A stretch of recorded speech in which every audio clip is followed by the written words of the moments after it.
my little ponies, I'm Starlight, and welcome to my 190 sub special, where today I will be making a top 11s list of the meanest characters in fairy tales. And no, I'm excluding most villains in this case because they're meant to be bad. I'm talking about the people in fairy tales that are just doing douchebaggy things. And so, sit back, relax, as I make you feel better about yourself that you aren't actually in a fairy tale. So, let's begin. Number 11, Goldilocks. Now, you might be saying, Goldilocks was a bit of a, she broke in and entered, and she broke stuff. Yeah, that's bad.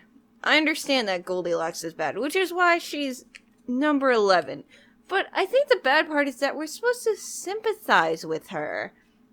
More importantly, though, she breaks stuff. Like, if you're going to break in and take stuff, at least don't break stuff. I mean, it's not good to take stuff anyways.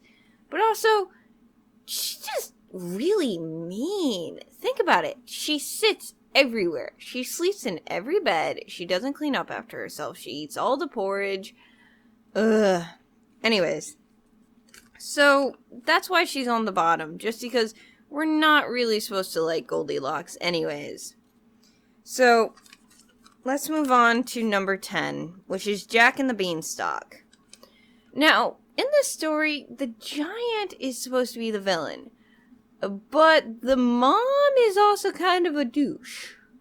Oh yeah, she's like, oh, my son only has one friend. Well, it stopped giving milk.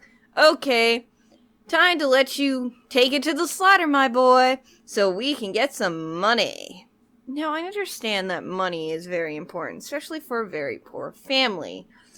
But there's probably better things she could do than have her son's one and only friend go and get killed.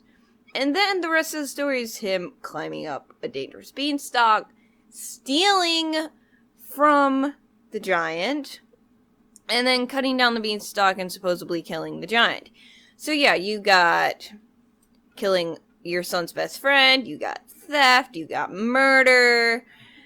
Oh yeah, definitely this story is full of happy characters.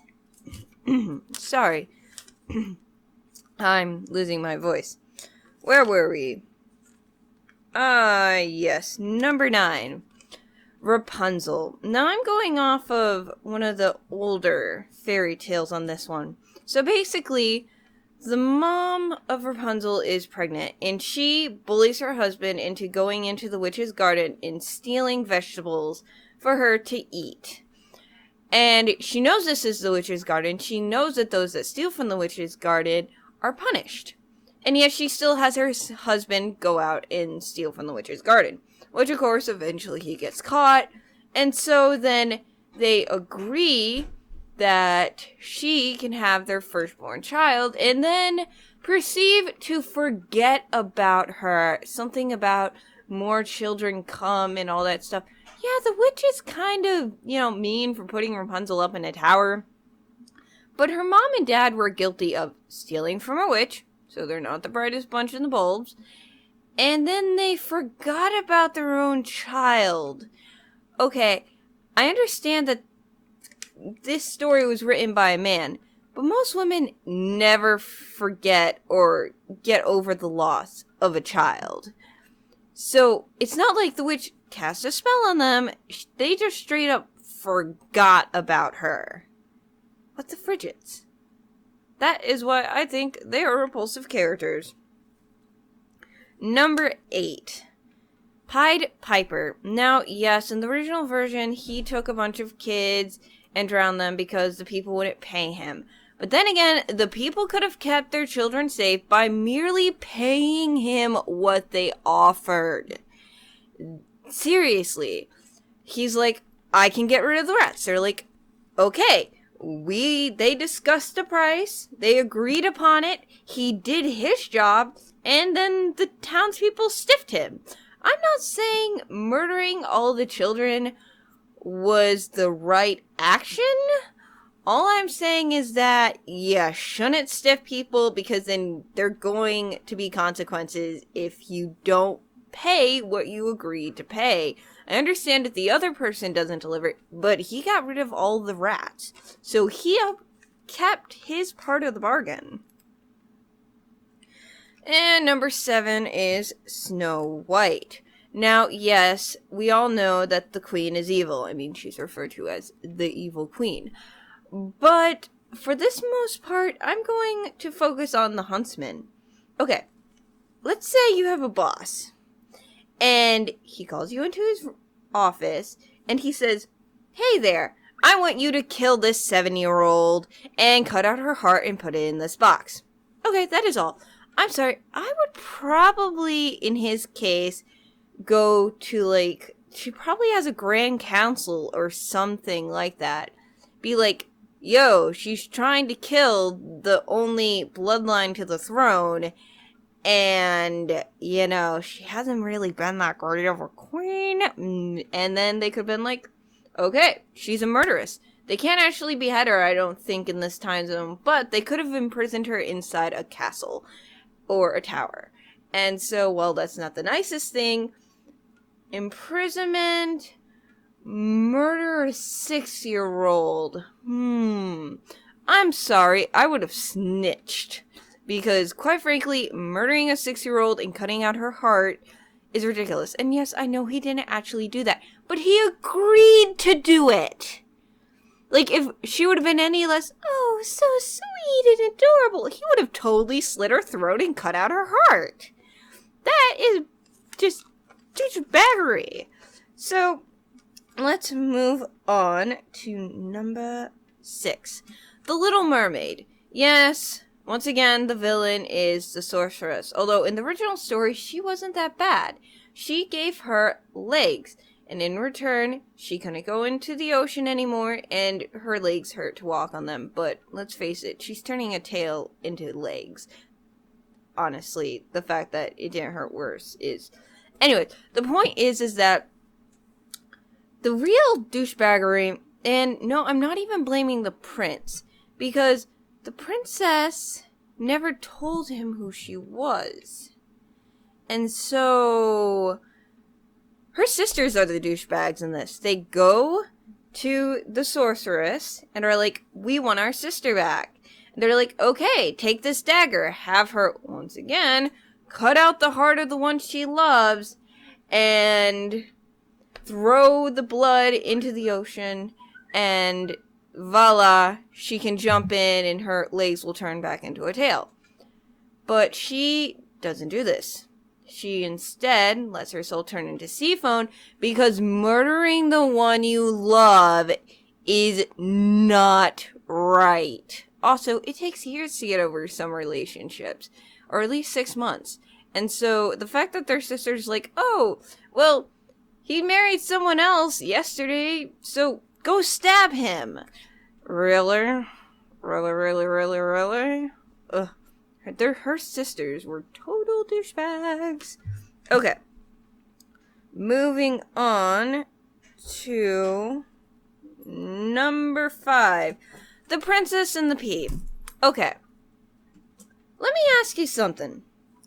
It's raining, it's storming, you've been traveling, and you get to a castle, and you knock on the door, they give you entrance, you eat, you drink, you feel better, they let you bathe, you go to bed only to find 20 mattresses, and then you toss and turn all night because there's something lumpy under the mattress. And then you wake up in the morning and find out that, oh, it was all a test to find out if you were a true princess when they could have, just messaged your kingdom that you said you're from. But no, I'm sorry, I would not marry that person. I don't care if he is a prince. If you're a true princess, I'm sure there's a great market out there for you. But marrying someone who purposely tortured you all night and was a douchebag, I'm sorry, not happening. And that is why both the prince and the queen are jerks in this fairy tale. Alright, number 4, the gingerbread man. This one's short, okay? You do not bake sentient beings in order to eat them. That is all. Number 3, Bluebeard. This might actually not be a fairy tale some of you actually know. So I'm going to give you the quick rundown. So basically, this girl has 7 brothers, and then this guy comes by and is like, hey, I have a big house. Your sister is cute. I would like to marry her. So they get married. She gets lots of clothes. He gives her keys for all the rooms in the house, except for one. He says that there is a room that she's not allowed to enter. She can go into any room but that room, and then he leaves on like a year-long journey. And she goes through all the rooms with riches and things, and of course, like any natural person, her curiosity gets piqued. If all these rooms are filled with such wonderful things, what's in that room that he doesn't want me to see? And so she opens the door and finds out that, he's been pinning his ex-wife's into the walls and has a guard in there to keep the smell from reeking up the castle. So she closes the door, but the key starts to bleed. How he managed this, I do not know. And so she washes the key, but when he comes home, he, of course, finds that, she has been in there, and so he tries to add her to his collection of wall brides, and her brothers come in, smash through windows, and burn the place down. That is Bluebeard. All in all, yes, Bluebeard's kind of a jerk, but the girl isn't actually that nice either. She marries a guy merely because he says he's rich, and her brothers are willing to sell their sister off. Not the best, and yeah, but Bluebeard's definitely really bad. I mean, he has like 6 dead people in his closet that he married. So, yeah. Number 2 is Cinderella. Yes, the stepsisters and the stepmothers are, of course, douchebaggeries, but also the king is kind of a douche, too. He wants his son to get married, and so he basically just throws a ball and is like, pick someone. And so I feel like he probably picked Cinderella because not only was she beautiful, but also, he probably thought he wasn't going to find her, and so then he could have married who he wanted, which, of course, was Cinderella, but whatever. It's a guy. But, yeah. The stepsisters are bad, but also, Cinderella isn't as sweet as she seems. She has her birds peck out the eyes of her stepmother and stepsister on her wedding day. She also, I'd like to mention, is the stepmother. Not the stepmother, the fairy godmother, who makes the magic only last till midnight. I know rules are rules, but seriously, couldn't have you at least, I don't know, shown up a little earlier so she could have spent more time with the prince and maybe gotten around to telling him who she was? No, maybe she was off, I don't know, shooting hoops or something. Who knows with fairies? And number 1 is Hansel and Gretel, because everyone in that story is a douchebag. Yep, the parents and the stepmother who leave their kids in the forest, the kids who try to eat someone else's house, of course the witch for trying to cook them, and they kill her, and then they go back to the parents who threw them in the woods. What the fuck? Of course, the stepmother's dead at this point, so the father's like, alright, I'll keep you. Without a full-grown person, I can afford to feed you now. Yay! Yeah. I love fairy tales. Don't get me wrong. I know I just did a top 11 list of, how characters in fairy tales are douchebags. But, I actually love fairy tales. I'm a huge fan of them. I will watch shows like Ever After High, and I watched the Descendants thing, because I love fairy tales. I love reimaginings of fairy tales. The more we reimagine fairy tales, I think the better they get. Because, let's face it, the first draft is never that good. And so, hopefully we continue getting new and new insightful reimagining of fairy tales and new fairy tales. So, I'm Starlight Ginger Pony shining out, and as always, don't forget to sparkle, and a great thank you for my 190 subscribers. I love you all. Bye-bye!